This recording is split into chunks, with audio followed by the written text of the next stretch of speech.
Now there is a little bit of sketchiness with the internet connection. So if I come in and out, I apologize wholeheartedly, but that is the beauty of living in Puerto Rico right now. Sometimes the Wi-Fi isn't that great. So let's jump in, shall we? So the whole thing, before we start to talk about this $1.8 million mistake I made, just to let everybody know, we finally did the deep dive video on Farcana. Farcana is a gaming project that we were introduced to by Tencent, which is a launch pad. I think this one's going to be great. And there's multiple reasons for that. First of all, the game itself is already playable. I mean, look at this. This is a good looking game. And this is a AAA rated studio. And there's a lot of people behind it. Animoca Brands. You've got Polygon and Arbitrum and a whole host of people. And then you got a lot of different KOLs and people pushing this project. And oh yeah, one of the biggest things about it is that not only is it's free to play, first of all, which is essentially what Fortnite is, and that made $1 billion in 2018 in the first 5 months. It is free to play, but in the tournaments and the leagues, it's a win to earn. And what are you winning? You're winning Bitcoin.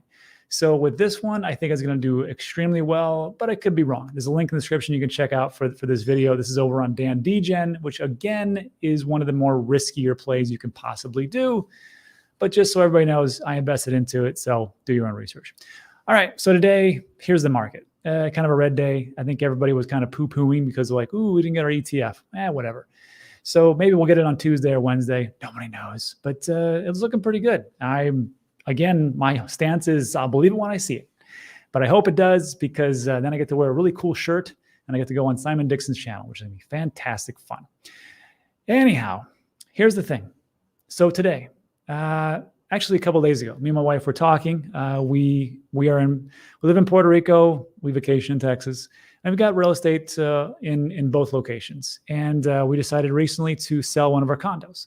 It's just time. You know, we've had it for 3.5 years, and we're like, it's pretty good. And we're going through the actual paperwork, taking a look at like what we spent on it and how long we've had it and the profits and loss, which we already knew, but we're just kind of doing a refresher.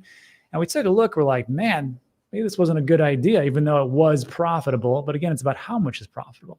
So let's just talk about real estate in general. This is Ben's website into the Cryptoverse. You'll see that there is a 10% off for the first month, link in the description, all that great stuff. But I use his site extensively. What I want to show you is this thing called Purchase Only House Price Index for the US. Now, I can't tell you what it is globally, but I got to tell you, the amount of homes in the United States are skyrocketing in price. I don't know if it's value, but price certainly has gone up. And what this is telling us is this is based on data from tens of millions of home sales from all 50 states and over 400 American cities that extend back to the mid-1970s. And the FHA serves as an accurate indicator of house price trends. Downward trends of the index generally mean the house prices are falling. Likewise for when the index is rising, or is it overheated, or is it collapsing? And we can just see that, you know, of course, in the Great Recession, which was all pretty much about housing and mortgages and the different shenanigans that were going on. You can see that, yes, it was starting to become undervalued because obviously the house market totally crashed.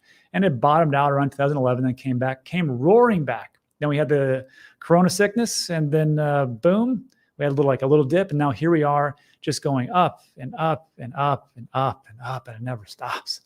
So the question then is, okay, so that's the index looking at it. What are we taking a look at as far as like home prices sold? Now, I don't know where you're at. The United States, across all the different 50 states and the Commonwealths and the different locations that I've been to, I can just tell you that the best time to buy a house was probably 1968 when you had it was 24,000. Now, if you weren't even alive around that, I don't blame you. It's just how it is. And that's what's called inflation. It's not because the house went up so much because it's so awesome. It's just the way it is. And there's a money printer and there's quantitative easing and you have the Fed to thank for that. But that's another video. But we can just see that the prices have just gone up dramatically all the way until, again, the Great Recession, when we had a nice little recoup. And now here we are. And did you know, I didn't know this until I took a look. The average price, the sales price, the median sales price of houses sold in October 2022 was almost $500,000. I don't think that's sustainable. And it wasn't. And it went down to only 418,000, and now we're on our way back up. So again, house prices, it depends on the time that you actually bought it. like right around here in March, when we had like a little bit of a pullback, March of 2020, April 2020, maybe July 2020, was a pretty good time to buy because everything just kind of went up astronomically in prices of real estate. But was that the best play? I want to tell you what me and my wife took a look at. We realized it really wasn't. And of course, you can see this is new houses for sale or sold ratio. We can see that's again for every one house, or for every 9 houses sold, there's 9 more waiting in the wings. This is the new house for sale sold ratio monthly. Okay, so that is that part. And what we did with these condos is we've done short-term rentals. Now, before you run into it and go, yeah, short-term rentals is great. It is great, but be aware of the cost. There is a link in the description for this website. It's free, app.airbtics. And the condo that we bought it outright at $260,000. And when you do this, you can put it into the location of where you want to do a short-term rental. And it'll tell you, like, on average, the revenue is going to be $31,000 a year. Not too bad. Occupancy rate, nightly rate, so on and so forth. But that's if you bought it outright. If you had $260,000, $250,000, you're making pretty reasonable money. Then roughly 6 years or so, it'd be 4, 8, 10 years roughly. I don't know. 30, 60, 90, 120. 7 years or so. 7, 8 years, you'd get your money back, which is not bad. I mean, considering like if you're doing like a startup for a business, okay. But if you want to say like, I'm going to take a loan, you just switch this on, whatever your down payment is. I just got to break it to you that usually if it's an investment property, you're looking at 15 to 20% down, depending on where you're at. And of course, that'll lead into your profits. So your net profits, if you did that, was only $8,000 roughly. And that's the headaches and so on and so forth. But there are good things to owning property. Trust me, I've owned a few. One of those is tax reasons. And one of those is stability as markets collapse and flow and ebb and flow. It's just the truth. But in this situation, not so much. Now, again, if you're going to Airbnb, I also linked this in the description too. Blog and travel guide. Apparently, this has been rolling out over the last over so many months. There's a new type of tag that Airbnb is using. So like the people that get tagged is like not just the super host, but a new type of like preferred host or something like that. If you don't have that badge, then you are going to be the 75% of people that are not going to get a lot of bookings. And that's going to be bad for you. So again, this is all Airbnb stuff, not crypto. We'll get that in a second. And I'm not saying that real estate's bad. As a matter of fact, it's good. The thing that I have the problem with is that it's just so damn expensive right now. It's just not a good idea, in my personal opinion, to start buying into real estate, even back then. But of course, we had an interview with the founder of Boxable, links in the description. I can see something like that moving forward, especially for the younger generation, because no one's buying a house for $400,000 when you're making $20 an hour, $15 an hour, $10 an hour, whatever else it is. And I think the federal minimum wage, I think, is between $7 and $9 an hour. So again, I don't see that being sustainable. Anyhow, all that aside, if I had to do it all again, because there's a big thing about lump sum and buying into Bitcoin and things like that, it's scary, right? But it's all about timing. So we know that the 4-year cycles are still intact. It's one of the few models that actually has sustained. In 2012, we had a halving. 13, we got an all-time high, dip, and a reset. 2016, halving. 2017, all-time high, dip, reset. 2020, a halving. 2021, all-time high, beautiful times. 2022 and 2023, dip and a reset. And we're due for a Bitcoin halving, April or May. I forget in the comments. You can tell me in the comments section. But we're due for a halving. And that year is usually pretty good, and the next year is even better. Now, does it mean that 2025 is guaranteed to be the most stellar thing of all time? No. Is 2024 the guarantee that everything's going to blow off? No, it's not. And that's the whole thing with investing. There's plenty of risk. So when I show you this next graph, I don't want you to go out and FOMO and go crazy. Having said that, sometimes I think people get ahead of themselves and they think that Bitcoin is the end all be all and that's all you should own. You shouldn't. I mean, people get crazy. Let's just be honest. This is from Udi. A lot of Bitcoin maximalists hate his guts. I think he's progressing and doing things with the ordinals, and that's just how it is.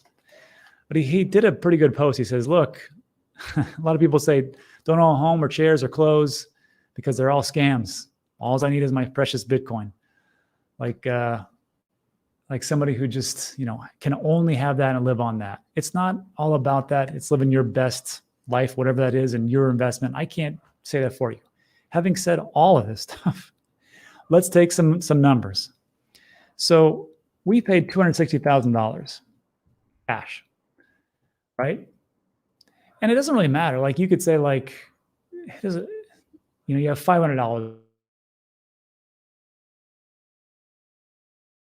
In the grand scheme of things, the time to lump sum is not usually in the all-time high years. That's not good years. If you lump sum 260,000 at the price of Bitcoin at $67,000, you'd still be underwater. And that's the truth.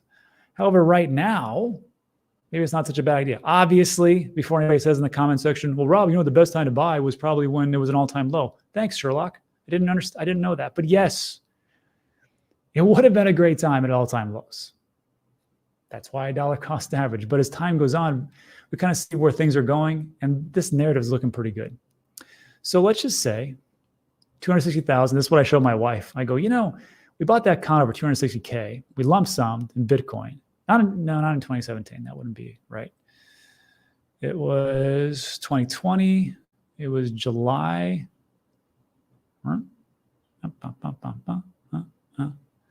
July. Again, this is after the halving. The halving in 2020 was either April or May. I always forget. I think it was May 10th to 12th, somewhere around there. So this is in July after the halving. So I wouldn't have even hit the bottoms. The bottoms would have been November 2018, I believe, after the 2017 low, which would have been like 3,000 or 5,000. So I'm not even hitting that. But I think it was, let's say it's a 24th. I don't remember. So check this out. I put 260 grand at this point. I would have been underwater here at negative 0.6% for whatever reason. Only 25th. But after that, I'm just doing pretty good. Maybe. Yeah. So I'm showing this to my wife, and she's like, looks pretty good. And she's like, well, why don't we just put everything into Bitcoin? I'm like, that's not a bad idea. However, just because something happened in the past doesn't mean it'll happen again. And look at this. So you come up here, you're at 1.7 million. The problem with this is that you think to yourself, wow, this just did a 5x. If it did a 5x, it'll probably do a 10x, right? Or a 20x, because everybody tells me, even Digital Asset News said it was going to go to 100,000, and he's never wrong. And you're down here. But you're still at 865,000, not too bad. And you're like, then it goes up. You're like, see, I told you, 1.8 million. But it did a 6x, so it'll probably do a 10x. And it didn't. And you'll hold it. And you'll hold it. And you're still up, though. And right now, you're still up. And you still have $1.2 million for the big lump sum. Now, obviously, I know it's not like people can say, oh, well, that's great for you doing these things. But the point I'm trying to make here is that if I could do it again, and I had $500, 1,000, whatever, I personally think this is not a bad time to lump sum. And of course, people say, well, you should have lump sum when it was 17,000 because I did, and I called it all the way. Great. Good for you. We're here in the present. I can't time travel, and I don't think neither can you. So as we look forward, and hopefully this ETF gets approved, whether it gets approved on Wednesday or Tuesday or in March or in 2025, it's got to be approved at some point. Again, I'm just a wait and see type of person, so we can go from there. But I think that the narrative has been set. Traditional finance is here. People are starting to really finally start to understand it and kind of wake up to it. So I think that's not a bad play. Now, having said all that stuff, let's take a look at what this will be with Ethereum. Little degen stuff. Okay, watch this. So 260,000, July 24th. Let's say I didn't want to do Bitcoin. I just did Ethereum. Well, if I held it all the way to the first top, I'd be at 3.8 million. If I did the second top, 4.4 million. And if I came over here, I'd still have $2 million at $260,000 I could have put in. But there's this thing called diminishing returns. All right, that's nice. That's cute. That's adorable. How about BNB? This gets even more ridiculous. And again, when I'm talking about this, remember that you can lose everything, because you can. It's very risky. But there's something to be said for crypto and just how it outperforms. If I would have held the first one, I had 8 million or 8.2 million. And today I would still have roughly $4 million. Earlier, get in. Hey, you know what else? I got a friend. His name's Diddy. You may know him as the Bitcoin family. Diddy was an early investor. You know what he did? He went in all in on 2017. I think he said it was February. Let's just take February 28th, 2017. He sold his house, his cars, and his business. I don't know if he did 100. Let's just put in 150,000, huh? Oops. Jeez Louise. That means that Diddy in the first run-up had 2 million. If he didn't sell anything, which I don't think he did, he's probably got 7 million. And then 7 million here, and then 5.6 million. I know Diddy didn't do just, I think he did a little Ethereum as well. Anyhow, you can play around with that. Go to Ben's website. That DCA simulation I'm showing you, it's 100% free. Hey, go at your heart's desire and do my favorite parts here. I like the DCA, also lump sum. There's a code called Dynamic DCA. Links also in the description about that video. But that's it for today. So look, if you liked today's video and hopefully didn't give you too much of FOMO, consider subscribing. Thumbs up, all that great stuff. Now, if you want to stick around, I'm going to answer all your questions the best of my abilities, and we'll go from there. But if you got to take off, take off. It's a beautiful sunny day. Thanks so much for stopping by. I do appreciate you. All right, everybody. What is going on? Let's see. Hey, to Sol. No, if I did Solana, that would look too ridiculous, because I think Solana came out in 2020, so it was like less than $1. That's just unfair to show that type of gain. It's just it make people go crazy. I can time travel in my bed when I sleep. Yeah. 3x max before bear markets again. Yeah, could be. Let's see.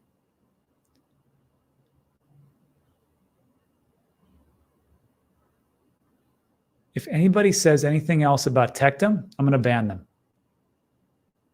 Tectum. Brass, I just banned 3 people. I'll ban you 2. I think you're a bot. Let's see. Sorry, you can use a hot walk at your ledger. Let's see.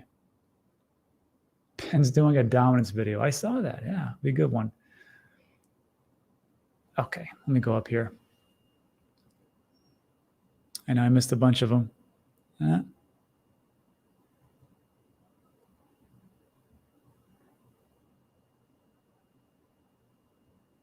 don't know what that means.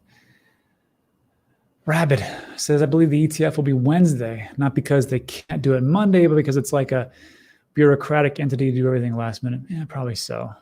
We'll see. You are my research. I wouldn't depend on me, that's for sure. I get a lot of things wrong.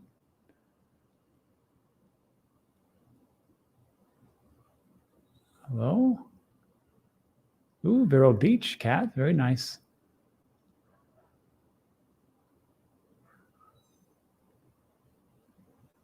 Ben's chair is here. Tesla's here. Panda Pie. Usual suspects. Thanks for hitting the like. I appreciate you.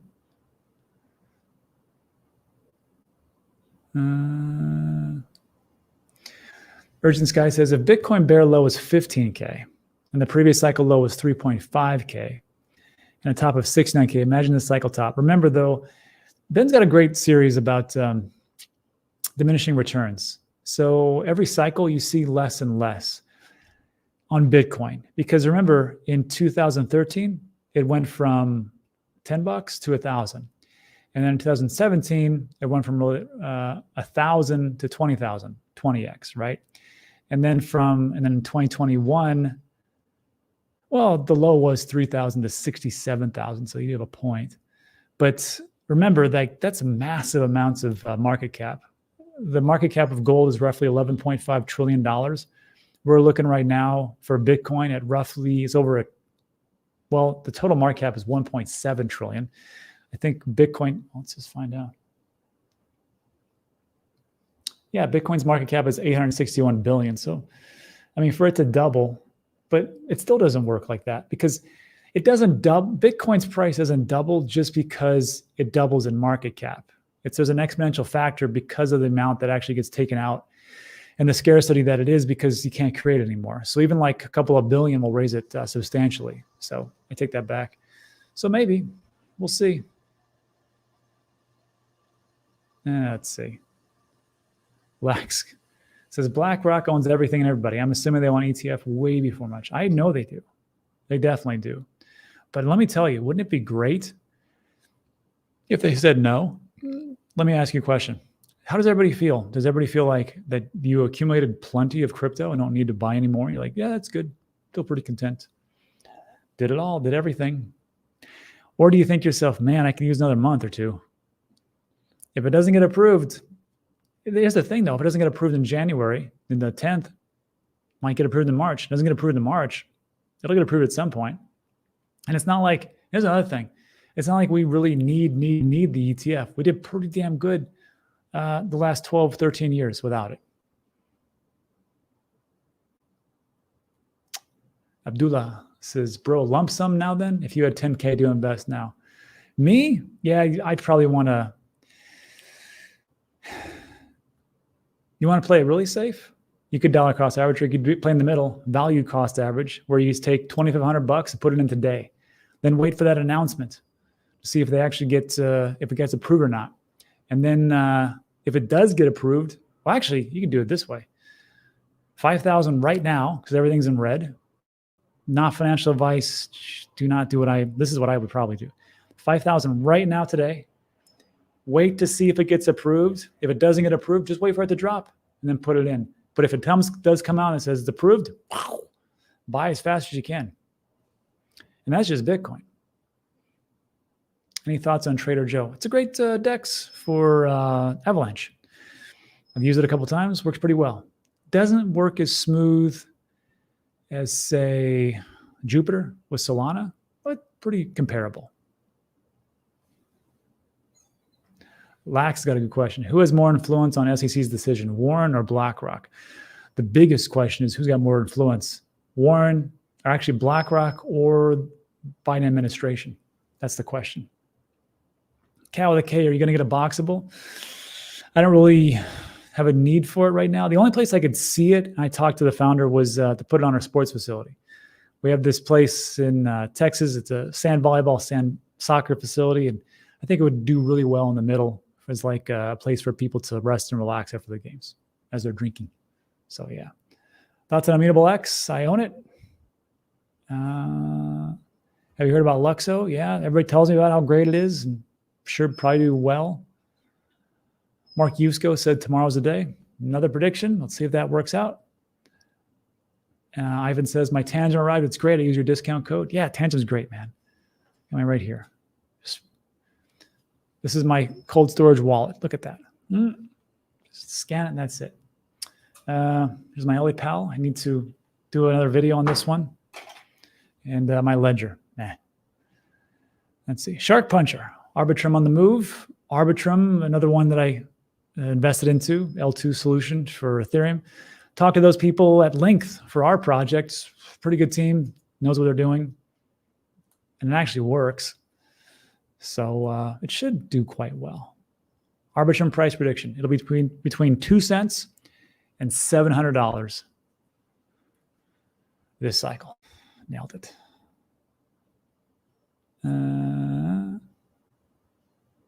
Yeah, Missouri. It's Colin Jury. Yeah, I remember Missouri. That's where I did my basic training. Fort Leonard Wood. Worst place ever. Sorry, just the truth. Well, the base was. People were great. Panda Pie, there again, some rumors and FUD around Kraken.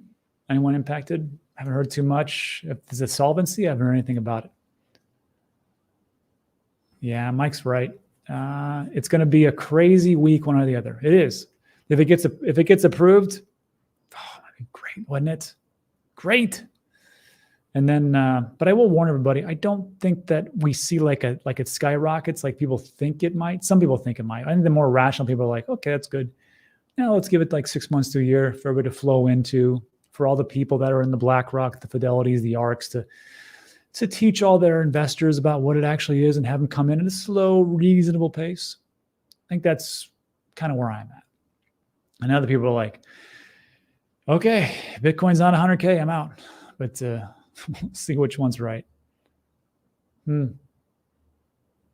Yeah. Sean says, we also got handed free stimmy checks during that run up to 69K. Yeah, that's true. But then the problem with these stimmy checks and the free money was that it's free money. So people were like, oh, it's free money. I'll just put it into this Bitcoin. And then, like that was in March 2020 to June, July 2020, maybe later. Got enough funds to do that on a wide swath. Equities went up, crypto went up, and of course the sale of real estate also went up because everything went up. But if you give money to people for free, they don't know what to do with it because mentally they've never had that. And they're just like, oh, I just blow this on something because, whatever, it's just money and I don't need to save it. I really don't need to invest it too much. And off it goes. The smart people will do it. But then even when they do invest it, they're still not used to it. And they're like, holy crap, Bitcoin just went down 5%. I got to sell this stuff. This is going to zero. And it became so volatile.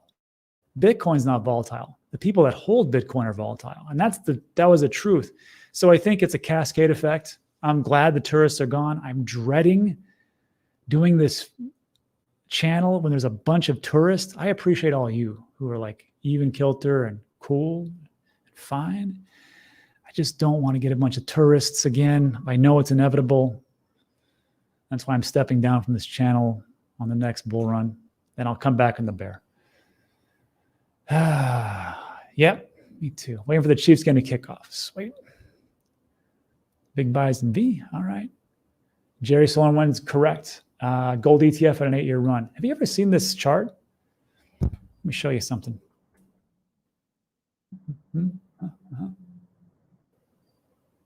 Yeah, this guy. Let me share my screen. Because they would talk about this chart, and they're right. Gold didn't really do too much. It did really well when it first came, after, of course, the government stepped in and, took it from everybody. But then the 90s, it was pretty much flat. 2000s, flat. A little bit of a run-up, especially after the dot-com bust in 2001. But then here, November 4th, 2004 was the ETF. And one thing I want you to notice here, what happened to the launch of the gold ETF immediately after? I'm guarantee that the gold bugs were like, this is it, baby. We're going to the moon, or whatever they used back then. We're going up a hill or whatever. And what did it do? It dropped. Now, I don't know if these candles are monthly candles. 2, 3, 4, 5, 6, 7, 8, 9, 10, 11, 12. Yeah, roughly monthly candles. Look at that. 2 months straight, down. Then a little green, then down. Then flat for like half a year, like we just talked about. And then we start to see the rapid rise. All right, then dips, so on and so forth. So yes, it did go up, but it was still a little volatile, and that's gold. So just be aware that even though we get an ETF and everybody talks about, well, gold had an 8-year run, they did, and good for them. But it's not in a straight line, just like everything else out there. Good question. Scott says buying opportunity. Scott is correct. Where's it? Doja says no ETF is coming. We should hang out. I'm still on the fence about it, and everybody's telling me what a moron I am, which is par for the course, but that's fine. I'd rather be wrong and rich than right and poor. Warren is a hitman for the masters, perhaps. Are you still positive on ADA? Sure. Look, anything that you guys invest into will probably do pretty well in the crypto market. Everything. It doesn't really matter. The question is, which ones will run far and wide and which ones will just spike and drop? That's the big question. But yeah, I think everything's going to do quite well.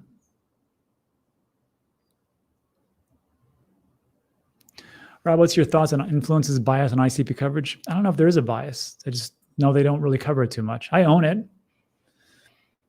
It's probably do well, but it's, I want to say it's like 97% down from its all-time high. Maybe 95, I forget. But we'll see. People seem to love it. That's why I bought some. I don't really care about the tech, honestly. I know people will say that, but they're lying to you. I want things to work out. I do. But I think things are so young. And as far as like mass adoption, I'm like, the best shot we got is Bitcoin right now. And gaming, yes, that's true. I stand corrected. AI, okay, I can see something like that. Yeah, and then 0, 1 through 4. With AI and automation, they will push UBI, universal basic income. Let's hope not, but probably. Well, maybe, I can't say.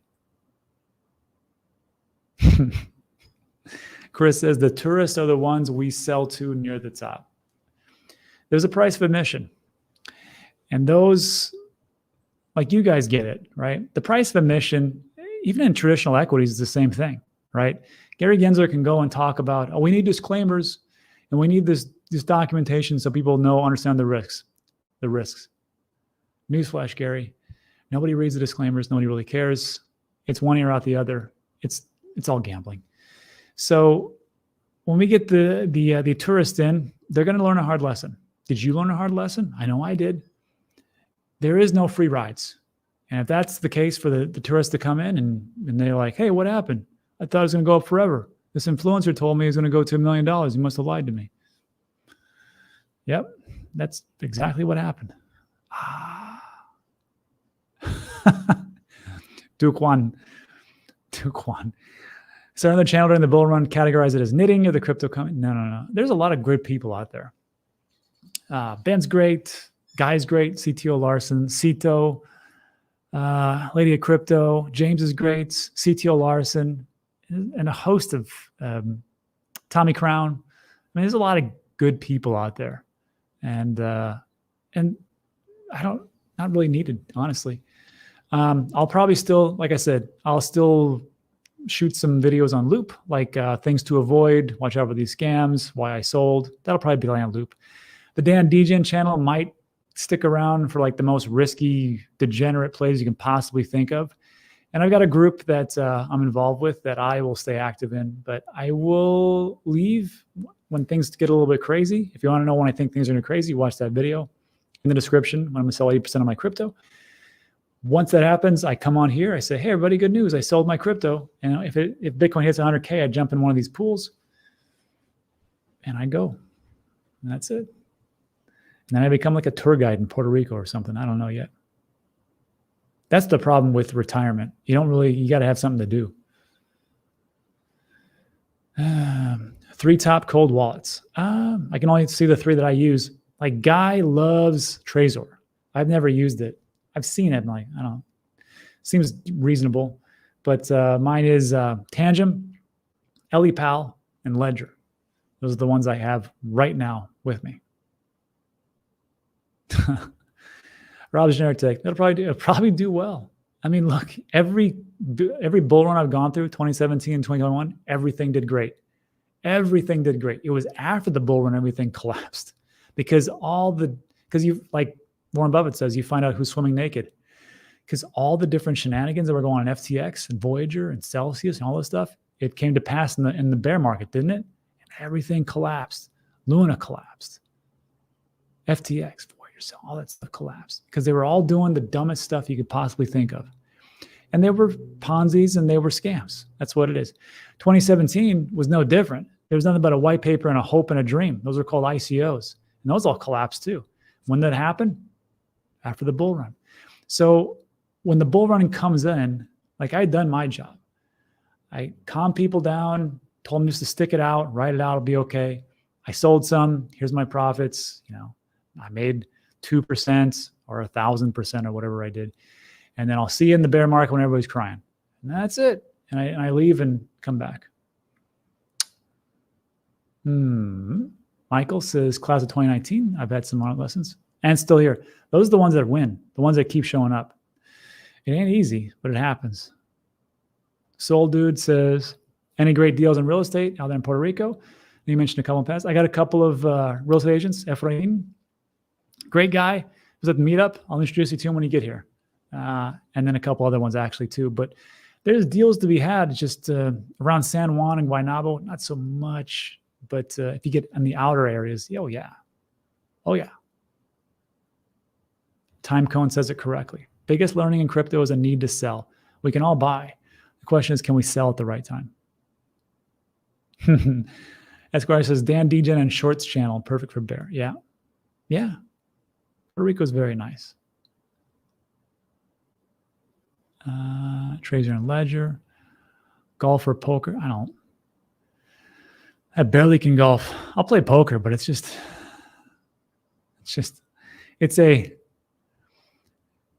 a tamer version of investing in crypto. That's what poker is.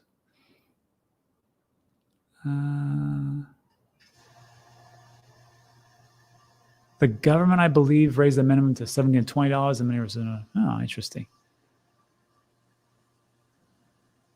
It's sunny where we are. That's the beauty of living in Puerto Rico. So,